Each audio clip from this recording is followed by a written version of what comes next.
আসসালামু আলাইকুম, welcome back to my channel. সুপ্রিয় ভিউয়ার্স সকল, আজকে আমি আপনাদের সাথে শেয়ার করব জলপাইয়ের আচার। আস্ত জলপাইয়ের আচার খুব সহজে অল্প সময়ে কম মশলা দিয়ে আমি তৈরি করে দেখাবো। দারুণ মজার জলপাইয়ের আচার। প্রথমে আমি একটি মশলা তৈরি করব আচারের জন্য। কয়েকটি মরিচ নিয়েছি, শুকনো মরিচ, আর ধনিয়া নিয়েছি 1 টেবিল চামচ, জিরে 1 টেবিল চামচ, পাঁচফোড়ন আর মুড়ি নিয়েছি 1 টেবিল চামচ নিয়ে আমি একটু ভেজে নেব। তারপরে এটাকে আমি গুঁড়ো করে রাখবো। আর জলপাইগুলা আমি ধুয়ে পানি জড়িয়ে একটু কেটে নেব। কেটে নেওয়ার পরে আমি যে মশলা আমি করে রেখেছি এগুলা দিয়ে আমি মাখিয়ে রাখবো। এই দেখতে পাচ্ছেন যে এখানে আমি জলপাইগুলোকে কেটে নিয়েছি আর পানি তো জড়িয়ে নিয়েছি।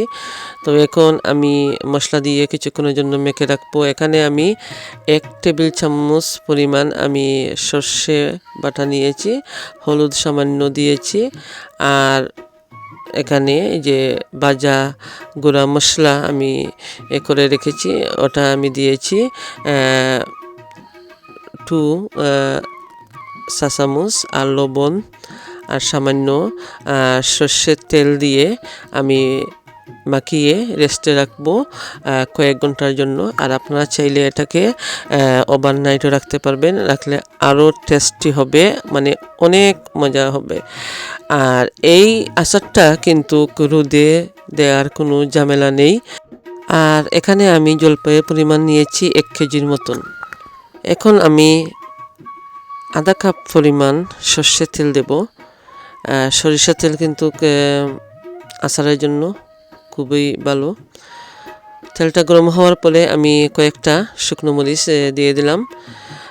একটু ভাজার পরে এখানের মধ্যে আমি পাঁচফোড়ন 1 টেবিল চামচ পাঁচফোড়ন, আস্ত পাঁচফোড়ন দিয়ে দিলাম।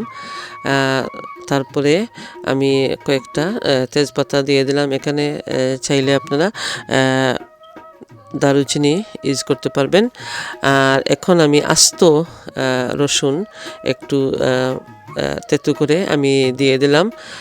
রসুনটা যখন একটু লাল হয়ে আসবে, মানে একটু গ্রান বাড়বে খুব সুন্দর, তখন কিন্তু আমি যে মাখিয়ে রাখা যে জলপাইগুলা ওগুলা দিয়ে দেব। দেওয়ার পরে ভালো করে নেড়ে আমি রান্না করব। আসলে এই আচারটা আসলে খুবই টেস্টি, খুবই মজা। আপনারা যদি এই আচারটা একবার ট্রাই করে দেখেন, বারবার কিন্তু এটা বানাতে ইচ্ছা করবে। আর এখন আমি পরিমাণ মতো লবণ দিয়ে দেব। লবণ দেওয়ার পরে একটু পরে আমি গুড় দেব এখানে। আপনারা চাইলে এখানে চিনিও ইউজ করতে পারবেন। এখানে আমি 1 কাপ পরিমাণ খেজুরের গুড় নিয়েছি। গুড়টা দিয়ে আবার আমি ভালো করে নাড়াচাড়া করব। আচারের মধ্যে কিন্তু আমি গুড় খুবই ভালো লাগে আমার কাছে। আপনারা চাইলে অন্য রকম গুড়ও আছে, ওগুলো ইউজ করতে পারবেন, বা চিনিও ইউজ করতে পারবেন। তো গুড় দেওয়ার পরে কিন্তু দেখতে পাচ্ছেন যে জলপাইগুলা সিদ্ধ হয়ে গিয়েছে। তো এখন আমি আগে থেকে বেজে রাখা যে মশলা, আচারের মশলা, ওগুলো আমি দিয়ে দিলাম। আমি 2 টেবিল স্পুন দিয়েছি। মানে আমার চামচটা ছিল ছোটো, তাই আমি 4 চামচ দিয়েছি। আর কিছু আরও এক্সট্রা জালের জন্য আমি দিয়েছি কিছু মরিচের গুঁড়া দিয়েছি, ভাজা মরিচের গুঁড়া। আর এখানে মিঠা আপনাদের পছন্দ মতো দিতে পারবেন, যে যতটুকু খান ততটুকু দিতে পারবেন। আর এখানে আমি 1 টেবিল চামচ চেয়ে একটু বেশি পরিমাণে হোয়াইট ভিনেগার দিয়ে দিলাম, সিরকা, যাতে আচারটা নষ্ট হবে না। সারা বছর কিন্তু সংরক্ষণ করে রাখা যাবে। রোদে দেওয়ার কোনো ঝামেলা নেই। রোদে দেওয়ার ঝামেলা ছাড়াই এই আচারটা সারা বছর আপনারা রাখতে পারবেন। একটু কাচের বয়মের মধ্যে রেখে দিলে কিন্তু এটা ভালো থাকবে। আমার আচারটা হয়ে গিয়েছে প্রায়, একটু পরে আমি নামিয়ে ফেলবো। আজকের রেসিপিটা যদি আপনাদের কাছে সামান্যতম ভালো লাগে, প্লিজ লাইক কমেন্ট শেয়ার করতে ভুলবেন না। আর অবশ্যই এই আচারটা এভাবে তৈরি করে দেখবেন, আপনাদের কাছে অসাধারণ লাগবে।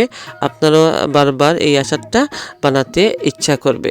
তো আচারটা আমার হয়ে গিয়েছে, এখন আমি নামিয়ে ফেলবো। দেখতে পাচ্ছেন কত সুন্দর হয়েছে কালারটা।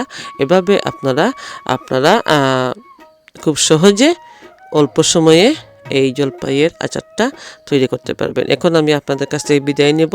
ভালো থাকবেন, সুস্থ থাকবেন। আল্লাহ হাফেজ।